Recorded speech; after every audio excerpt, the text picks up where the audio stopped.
খুবই চমৎকার, সুন্দর এবং প্রিমিয়াম একটি ড্রেসিং ইউনিট আপনাদেরকে দেখাই। পুরো ড্রেসিং ইউনিটটি আমরা কাস্টমাইজ করে তৈরি করেছি।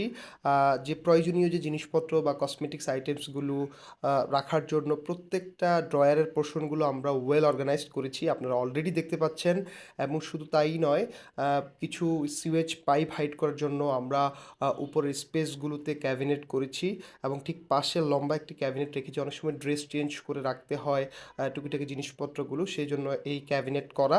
এবং হ্যান্ডেল পোর্শনটাও দেখেন, খুব প্রিমিয়াম সেগমেন্টের একটা হ্যান্ডেল এবং ম্যাটেরিয়ালসগুলো খুবই চমৎকার। ঠিক পাশেই ওয়েল অর্গানাইজ প্রসাধনী বা কসমেটিক্স আইটেমগুলো রাখার জন্য। এবং আপনারা যদি মিররটা দেখেন, মিররটা ক্যাপসুল শেপের একটা মিরর, পিছনে ওয়ার্ম লাইট করে ডেকোরেট করা এবং উপরে একটা বেস লাইট দেওয়া। এবং ঠিক পাশে যেন শাড়ি পরে নিজেকে চেক আউট করতে পারে, সেজন্য কিন্তু আমরা ফুল লম্বাও একটা মিরর দিয়েছি। তো পুরো এই ইউনিটটির কাজ কেমন লাগলো আমাদেরকে অবশ্যই কমেন্ট বক্সে জানাবেন। ধন্যবাদ।